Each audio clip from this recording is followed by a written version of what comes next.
¿Qué tal? Bienvenidos. Soy Hermilo Sánchez Gersan y quiero saludarlos esperando que se encuentren bien y darles la bienvenida a un episodio más de Café Científico Filosófico. Amigos, vamos a platicar en esta ocasión de algunos temas, algunos conceptos que he estado yo reflexionando en estos últimos días. Estos conceptos, la verdad es que los traemos en nuestra vida cotidiana, en el hablar, en no solamente lo que hacemos todos los días con nuestro lenguaje, nuestras vivencias, sino también se utilizan mucho en la ciencia, particularmente las ciencias exactas. Siempre se habla de ellos, se utilizan y sin saber qué son exactamente, a qué saben, a qué huelen, cuál es su textura, no hay ni siquiera teorías sobre ellos. Así que amigos, esta plática va a estar muy buena. Son básicamente cuatro conceptos que quiero que analicemos. Les va a gustar. Espérense hasta el final, hasta el cuarto, para que me digan ustedes sus opiniones, si lo habían analizado, si habían pensado en ellos, y sean bienvenidos nuevamente.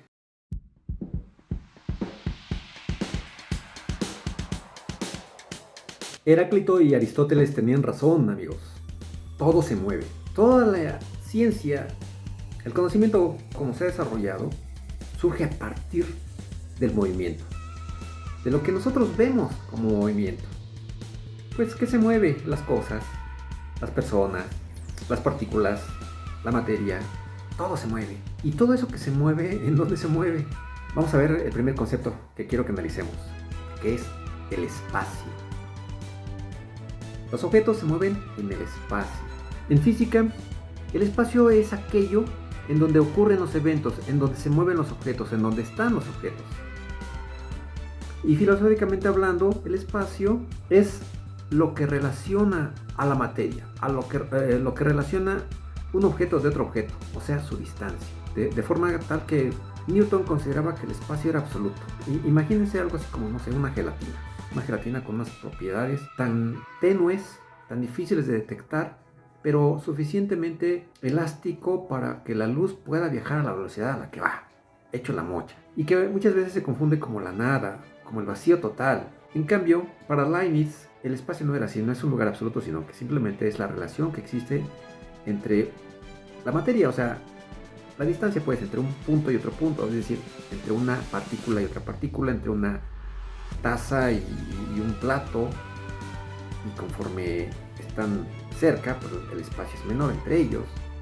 Y para Leibniz, la verdad es que el espacio no existe si no existe la materia, porque precisamente, como está considerando que hay una relación entre ella, solamente a través de la materia hay espacio. Y esto también tiene que ver con otra idea, que es la relatividad general. Para Einstein, la materia solamente existe si existe el espacio, y ahora ya se pegó con el tiempo, es decir, hay un espacio-tiempo, que al final de cuentas se puede considerar como un espacio de 4 coordenadas, a diferencia del espacio clásico, que tiene 3 coordenadas, largo, ancho, alto, ¿verdad? Y en la relatividad general, pues se le aumenta el tiempo. Y en la relatividad general, la materia le dice al espacio cómo deformarse, y el espacio le dice a la materia cómo moverse. Son metáforas, eso de que le dice, entre comillas, le dice. Pero bueno, ¿quién es la que habla? La ecuación de la relatividad general, que es una ecuación de la geometría. Es una abstracción geométrica que nosotros podemos imaginar. Y se han hecho dibujos de cómo puede ser esta deformación mientras hay materia. Entre más materia concentrada en un lugar, pues más deformación. Y esta deformación es lo que da lugar a la gravedad. Así que en la relatividad general la gravedad no es una fuerza, la fuerza ya no existe, sino que los objetos se mueven de tal forma que nosotros percibamos una caída de un objeto como si hubiera una fuerza, pero no, realmente está siguiendo las líneas o las llamadas geodésicas en ese espacio deformado. Así que podemos decir que en la física moderna el espacio es una estructura dinámica, no pasiva, siguiendo con este tino que tuvieron Heráclito y Aristóteles, de que todo se mueve, es decir, es dinámico, el universo siempre es dinámico. Y el espacio también hace que se mueva la materia. Y la materia hace que el espacio se deforme. Pero, ¿qué es? ¿Qué es lo que se deforma? Y eso se entiende muy bien cuando analizamos las ecuaciones, cuando analizamos la realidad virtual con dibujitos que permitan entender precisamente esa geometría que arroja la interpretación de las ecuaciones. Y cuando lo analizamos filosóficamente, como lo hizo Kant, se puede considerar al espacio como una estructura mental, una forma de nuestra sensibilidad, de nuestra percepción, que permite percibir a la materia. Así que lo que sí percibimos con nuestros sentidos, pues es la materia, lo que tocamos, lo que olemos, lo que vemos, mesas, árboles, plantas, objetos, espejos. Nosotros lo vemos con los sentidos, pero con los sentidos no vemos al espacio ni al tiempo. No los olemos, no los tocamos físicamente, por lo tanto, podemos decir que no son objetos corpóreos, como la materia misma. Lo que sí detectamos son los objetos corpóreos, los fenómenos, con nuestros sentidos. Sin embargo, esa cuestión abstracta mental que nos permite hablar de esta dinámica, de este movimiento constante en el devenir de la existencia, nos permite hacerlo gracias a que existe ese concepto, el de espacio. ¿Y qué hay del concepto tiempo? Que es el segundo concepto que quiero que analicemos. Como nosotros vemos un orden en el universo y vemos que hay un orden en los acontecimientos, en el movimiento, hemos establecido ese concepto de alguna manera. Algunos piensan que es un invento de nuestra mente, filosóficamente hablando, para poderle dar sentido a ese orden en que nosotros percibimos los acontecimientos. Y ese orden, bueno, viene de algo que llamamos pasado, que queda en la memoria, que no está ocurriendo en el momento de nuestras percepciones, pero que en el momento de las percepciones, ese momento le estamos llamando presente. Y que debido a este orden, debido a este devenir que aún no ocurre, que aún no vemos llegar, le llamamos futuro, pero está en nuestras cabezas, de alguna forma está en el lado abstracto de la realidad, el tiempo. Está en el lado abstracto, ¿por qué? Porque no está en el lado corpóreo. Yo he dividido la realidad en tres partes: corpórea, abstracta y virtual. Así que no puede ser corpórea. El tiempo no es corpóreo, no está hecho de algo, de partículas. Pero necesitamos este concepto en el lado abstracto de la realidad para poder describir ese movimiento de las partículas y de los objetos que nosotros percibimos, dándole orden. Claro, ahora el tiempo en relatividad general pues está ligado al espacio. Son uno solo. ¿Para qué? Para poder seguir describiendo el orden de los acontecimientos. Por ejemplo, en un hoyo negro, cuando va cayendo un objeto, pues decimos que su tiempo-espacio se deforma demasiado, y si uno se acerca al hoyo negro, se espaguetiza, se alarga su forma, los átomos, con una aceleración tremenda. Y entonces esas cuestiones corpóreas hay que medirlas. Y es lo que se ha estado haciendo para corroborar que sí existen los hoyos negros, que sí funciona la relatividad general, porque se ha geometrizado, se ha matematizado, y la matemática basada en conceptos fundamentales, entre ellos el espacio y el tiempo, y otras cuestiones como la constancia de la velocidad de la luz, el principio de equivalencia de la relatividad, han hecho que se construya, que Einstein haya construido esa ecuación, y que podamos ahora describir el movimiento de objetos con lugares de alta densidad de masa, por ejemplo, o cuando se alejan con velocidades relativistas los astronautas imaginarios, pero bueno, también se ha corroborado en laboratorios, precisamente cuando partículas viajan a altas velocidades en el CERN, por ejemplo, de Ginebra, Suiza. Todo está corroboradísimo que funcionan estas ecuaciones. Por otro lado, filosóficamente hablando, el tiempo es esa sucesión de momentos que permite la experiencia del cambio. En pocas palabras, amigo, podemos decir que el tiempo es aquello que permite hacer una medida de la duración de los acontecimientos y la forma en que percibimos el cambio. Pero vean, todo está en base al cambio, al movimiento de las cosas, y cómo empezamos a, desde hace tiempo, conceptualizar espacio y tiempo precisamente. Tercer concepto, amigos. ¿Qué es la vida? Otro concepto que no sabemos qué es, pero todo el tiempo hablamos de ella. En biología, la vida es lo que nos permite distinguir entre el comportamiento de objetos inertes y de objetos o seres que tienen una diferencia muy relevante y clara con los inertes, es decir, organismos. que son más independientes que los objetos inertes, es decir, organismos que metabolizan, que llevan a cabo procesos químicos mucho más complejos que unas cosas inertes como los minerales, así sin hacer metabolismos, ¿verdad? Sin cambiar su química y hacer un intercambio con el medio tan claro y contundente como lo es desde una bacteria, pasando por las plantas hasta los animales superiores en las taxonomías que utilizan los biólogos, en donde vemos que, bueno, los seres vivos, pues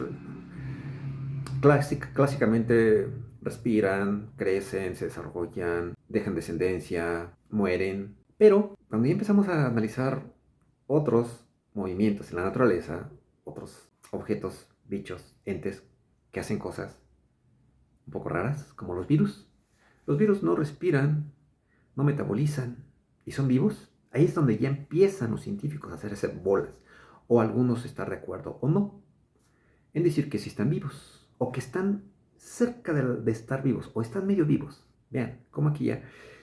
Sí, y eso va a depender de qué? De definiciones nuevamente. Entonces, si aquí ampliamos la definición, como lo amplía, por ejemplo, la NASA, quien considera que la vida está dada por aquellos entes que tienen un material genético y que sí se reproducen, aunque sean a través de células, pero que intercambian cierta información genética para poder precisamente dejar descendencia, o sea, reproducirse, pero incluso que tenga evolución, mutaciones y que cambien en el tiempo, como sucede con el virus, con los virus de, pues, de la gripe, de sarampión, viruela, etcétera. Mutan, cambian. Entonces hay actividad biológica, o sea, de vida. En ese sentido, con esa definición, agregando la cuestión de la información genética y de que evolucionan, pues sí, ahí sí estarían vivos. O semivivos dirían algunos. ¿Por qué? Porque no son autodeterminados, o sea no pueden ser independientes los virus. Tienen que depender parasitariamente, por decirlo así, de células vivas como tales, como clásicamente se entendería la vida, ¿no? ¿Pero qué creen? Pues hasta los virus informáticos con esta definición podrían ser seres vivos, porque la cumplen, ¿no? Es decir, tienen información, ya no así como el ADN o el ARN, pero hay una información que se transmite, incluso pueden reproducirse y pueden mutar dentro de nuestras computadoras. Y entonces hay quienes van a decir, no, es que esos no son seres vivos. Ahí está, ahí se pierde. O sea, la vida, ¿qué es? Y también no se sabe bien cómo empezó. Cuando se intenta explicar por métodos estadísticos, matemáticos, de que empezó en la Tierra, la verdad es que son tan complejos aún los virus o lo que es el ADN, para que haya llegado a existir, pues tendrían que probarlo, que sí se puede con las complejidades del mismo medio. En 1953, Miller y Urey intentaron explicar que el origen de la vida fue posible gracias a una serie de factores que ocurrieron en la Tierra primitiva a través de, pues, un experimento que trató de reproducir las condiciones atmosféricas que había hace miles de millones de años. Y digamos que medio lograron algo porque aparecieron cierto material orgánico, pero no vida como tal. Y de hecho ahora se sabe que ese experimento no cumplía con los requisitos que debía tener precisamente el medio ambiente en aquel entonces. Como quiera que sea, no se sabe bien, no hay una teoría establecida que diga cómo fue el procedimiento, cómo fue el mecanismo que dio origen a la primera molécula replicante que luego diera pie a las células. Hay muchas versiones y siempre se habla de ciertos medios, de manera como siempre se hace en evolución, de manera un poco como metafórica, como hipotética, siempre con hipótesis, pero no se ha logrado plantear teoría bien establecida que haya comprobado alguna de las hipótesis. Así que no sabemos cómo inició la vida y qué es exactamente la vida, pero hablamos de ella y tenemos que utilizarla para seguir aprendiendo del movimiento de los organismos, de nosotros mismos, en medicina, en neurofisiología, etc. En la salud, hablamos de la vida. Ahí está la vida. ¿Cómo ven? De hecho, según algunos cálculos, no le dio tiempo precisamente a la naturaleza desde que inició la Tierra como tal, con las condiciones adecuadas, hasta producir los primeros organismos simples que se reprodujeran y que tuvieran vida como tal, que algunos científicos se han aventurado a hipotetizar que la vida se originó en el espacio exterior o en otros lugares que de alguna manera desconocida produjeron la semilla que llegó a través de meteoritos a la Tierra para ahorrarse o de alguna manera explicarse cómo es que hace 3.800 millones de años ya había vida aquí. La abiogénesis que intenta, una vez que ya está, que intenta explicar cómo una vez que ya está la Tierra con las condiciones adecuadas para que ya haya vida, fue muy rápido el tiempo para que por azares o por la famosa y metafórica, para mí, aquí lo he discutido, selección natural, le dio tiempo a la naturaleza de construir la primera célula, ¿no? Lo que es LUCA, el primer ancestro universal. Lo que ahora se asegura, sin demostrarlo, ¿verdad? Pero así debe ser, dicen los científicos, que hubo un momento en las condiciones atmosféricas, en las condiciones del medio ambiente, en las condiciones de la Tierra, en la que la química se volvió capaz de autocopiarse, variar y evolucionar. Ok, y a partir de ahí, pues se dice que hay una teoría de la evolución, lo cual voy a aprovechar este canal para aclararlo nuevamente. No existe una teoría de la evolución. La evolución no es una teoría, es un hecho. Porque bueno, se observa que hay una variación de las especies a lo largo del tiempo. Y debe haber una causa para ello. La ciencia se basa en causas y efectos. Se basa en que debe existir una razón suficiente para que algo exista. En eso se basa la ciencia. Pero nosotros todavía no descubrimos cuál es la causa que hizo que empezara la química a variar por sí sola y a evolucionar. Entonces, bueno, una vez que ya se generó la vida, sabemos que ahí hay una evolución porque lo vemos en, por lo que entendemos precisamente del tiempo, del espacio y de la vida ya hecha, sabemos que, vemos que hay variaciones de lo más simple a lo más complejo a lo largo del tiempo y esas variaciones no son lineales. Se observa un árbol genealógico, y se observan distancias morfométricas, se observan distancias, sobre todo de la forma y algo de la química también en los fósiles, en las huellas que han dejado los seres vivos en la cantidad de dióxido de carbono, de hidrógeno, de oxígeno, toda una serie de pistas que han hecho que los científicos digan, ah caray, pues aquí hay una evolución.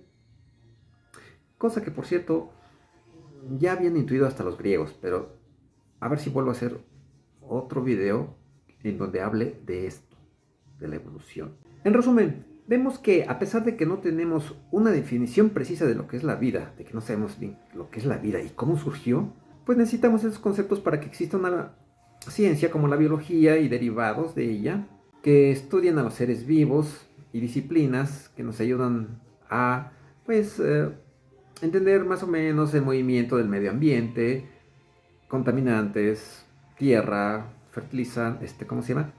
Cómo mejorar la agricultura, etcétera, etcétera. Vamos por el último concepto, amigos. Algo que está allí, que no sabemos qué es, cómo está hecho, dónde se encuentra y que conocemos algunas propiedades, eso sí. Porque la verdad es que actualmente ya hay muchas cosas que sabemos que están allí, que no hemos tocado, no hemos visto, no hemos percibido con los sentidos, pero sí con nuestra mente, con nuestra conciencia. Ah, ya lo dije. Es precisamente la conciencia. que, que es la que está haciendo todo esto. Que veamos algo, que percibamos movimiento y querramos describir el movimiento y que nos maravillemos de la belleza de lo que produce el movimiento, ¿verdad? A lo largo de los 13.800 millones de años que sabemos, por lo que sabemos del tiempo y del espacio que tiene nuestro universo precisamente. No sabemos qué es, no hay una teoría de la conciencia. Ya platiqué también de esto, búsquenlo por ahí, de qué es eso de la conciencia, qué onda con la conciencia. Busquen el video que se llama ¿Qué onda con la conciencia? Para no repetir mucho de ese contenido, pero en pocas palabras vamos a decir que es aquello que permite asombrarnos, que permite tener emociones, que permite sentir emociones, que permite ver el color, las experiencias subjetivas, que permite sentir amor, odio, que permite el asombro. Eso lo hace la conciencia. Y que, bueno, hay discusiones, y les digo, ya lo hice en algún momento, no parece ser una explicación física la que diga lo que es la conciencia. Va más allá de la física. Porque si fuera así, pues un robot con más de 80.000 millones de neuronas o de circuitos de transistores, pues ya empezaría a tener algo de conciencia de precisamente estas propiedades subjetivas que tenemos nosotros. Entonces, pero les digo, no hay una teoría que diga lo que es. Eso es lo que se quiere lograr. Bueno, hay quienes lo están persiguiendo, como Giulio Tononi, quien ha desarrollado la teoría de la información integrada, quien propone que todo tiene un nivel de conciencia en términos de la complejidad de información del objeto o el ser que se trate. Por ejemplo, nosotros tenemos mayor nivel de conciencia que los chimpancés. Y estos a su vez tienen mayor nivel de conciencia que los gatos, que a su vez tienen mayor nivel de conciencia que las plantas, que a su vez tienen mayor conciencia que las piedras, etc. Porque está como relacionada con la evolución, para que surgiera alguien como nosotros, que se asombra, que se pregunta por qué el movimiento es como es, por qué están ordenadas las cosas como las vemos, porque es un cosmos lo que vemos, y tendemos a hacer modelos para describirlo a través de teorías. Esos modelos se convierten en teorías cuando ya están probados mediante el método científico. Y hay teorías bien establecidas que lo hacen. ¿Quién lo hace? La conciencia humana en este caso. Entonces, amigos, preguntas como: ¿es la conciencia una propiedad emergente del cerebro? ¿Puede la inteligencia artificial llegar a ser consciente? ¿Qué distingue a un ser consciente de lo que no lo es? Son preguntas para las cuales no hay una respuesta científica, pero claro, hay conjeturas, hay suposiciones, hay hipótesis variadas, como la vida, como el espacio-tiempo, etc., en donde hemos tenido ya todo un desarrollo hasta epistémico, fíjense, y tecnológico, porque es concreto y real, que estamos platicando a través de este medio, a través de un dispositivo electrónico desarrollado con conciencia humana, en este caso, que permitió construir a través de precisamente ese desarrollo epistémico, ese desarrollo metódico, científico y de conocimientos. Que por cierto, una conjetura o una hipótesis de la misma conciencia es como este dispositivo que tengo enfrente. Este dispositivo que tengo enfrente está conectado a un Wi-Fi o a un Wi-Fi si quieren. Entonces la conciencia puede ser como la nube a la cual voy a meter este video. Este video se va a transmitir, lo voy a guardar en la nube y puedo borrarlo de mi dispositivo. Así puede ser tal vez la conciencia. Una vez que alguien se apague físicamente, los recuerdos, la mente, tal vez esté en la nube. En fin, ese ahorita se me ocurrió recordando a José Enrique Campillo Álvarez, un divulgador español, médico, científico, quien habla sobre ello. Y él es el que habla de esta conjetura, hipótesis, como quieran verlo, de que podría ser así, tal vez, la conciencia, porque ahí está, como si fuera un campo en el espacio, ahora sí. Y nosotros somos como el dispositivo, como los celulares, como las computadoras, físico, ¿no? Células, redes neuronales, biológicas, que van aprendiendo a lo largo de la vida. Vamos formando una conciencia todos, pero porque estamos naturalmente ligados a ese campo. Y la información, como ya también lo descubrió Roger Penrose, no se pierde. Todos los pensamientos, todos los recuerdos, en algún lugar van quedando, en el espacio-tiempo, en algún campo van quedando, como si fuera la superficie de un agujero negro. ahí están las conjeturas, estimados amigos, y bueno, estas son las reflexiones que tengo de momento. Espero les haya hecho reflexionar un poquito. Yo sé que son cosas que uno dice, ay, pero ¿eso qué? O sea, ahí está, es claro que somos conscientes, pues sí, pero ¿qué es eso? El espacio, tiempo. Y parece que la materia es lo más concreto. Pero bueno, ya luego nos meteremos con la materia. Ya lo hemos hecho aquí. Es decir, si nos metemos con la materia, también cuál es el fundamento, cuál es la partícula mínima. ¿Existe la partícula mínima? Ahora ya tenemos el modelo estándar, que habla de las mínimas partículas. Habla de tanto bosones como materia fermiónica, ¿verdad? También tengo un video sobre eso. Es decir, por ejemplo, los leptones son partículas elementales, ya no se pueden dividir más. Un protón sí, porque está hecho de quarks, y los quarks ya no se pueden dividir más. Es lo último que hay en cuanto a materia. Y ya vimos que la materia está demasiado vacía. Y que cuando lo analizamos muy finamente, esta materia, pues como que no existe allí. O sea, es un vacío enorme de ¿qué? De campos y de probabilidades. Entonces, pero hablar de puntos, o sea, porque eso es lo que, así como lo trata la ciencia misma, las ecuaciones mismas que describen a esos objetos que ya se han detectado, los trata como puntos. Y es ahí donde ya perdemos nuevamente nuestra percepción biológica. Sabemos que ahí están, pero no sabemos qué son, cómo se sienten, hasta que no estamos conformados corporalmente para sentir los efectos de todo ese conjunto de elementos, de tanto quarks como leptones en forma de protones y electrones, y a su vez de moléculas, que a su vez nos dan la percepción del olor, del tacto y demás, del gusto. Son moléculas que nuestro cerebro interpreta como el gusto amargo. Dice, lo amargo en sí es una percepción subjetiva de la conciencia. No es que las moléculas sean amargas, sino que nuestra conciencia interpreta un arreglo de moléculas como amargo, o dulce, o agrio. Esa es la conciencia, amigos, la que está haciendo eso. Y que también dice José Enrique Campillo que puede ser una invención nuestra. Y los filósofos sí hablan de ello también. Y otra cosa, amigos, o sea, acerca, por ejemplo, del espacio.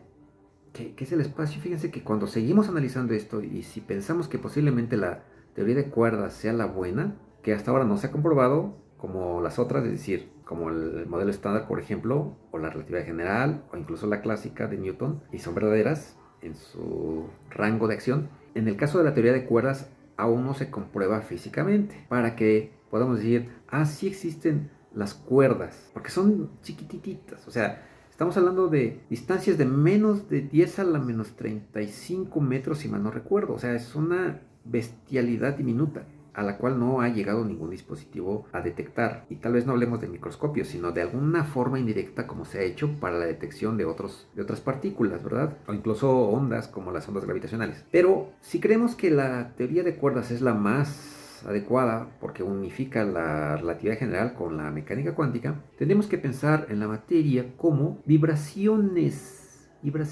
pequeñas de cuerdas unidimensionales. ¿Pero qué es una cuerda? Pues una cuerda la puede uno ver como, dicen que como energía o como un espacio enrollado en más de 9, 10 dimensiones. Un espacio enrollado. ¿Cómo?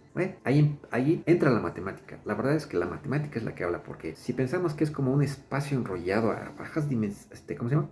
A escalas muy pequeñas. ¿Qué quiere decir eso? Que los átomos están hechos de espacio vibrante. ¿Cómo vibra el espacio? Así se forma el protón, el electrón, el neutrón, los muones, el bosón de Higgs, todas las partículas de la tabla esta del modelo estándar. O sea que estamos hechos de espacio, pero bueno, pues ya aquí se pierde nuestra intuición y tenemos entonces que creerle a los dispositivos que indirectamente pueden decir en su momento, ¿verdad?, que sí existirían, y tendremos que creerle que está enrollado el espacio o el campo, lo que ustedes quieran, pero ¿qué es el campo? O sea, y ahí se confunde el espacio con el campo, que el campo a la vez nos los hemos imaginado, pero tiene propiedades en cada punto. Matemáticamente hablando, tiene propiedades de intensidad, de que hace algo, de que lleva momento, lleva energía. Entonces energía, pero energía ¿qué es? Es la capacidad de realizar trabajo, es decir, ¿quién necesita o quién realiza el trabajo?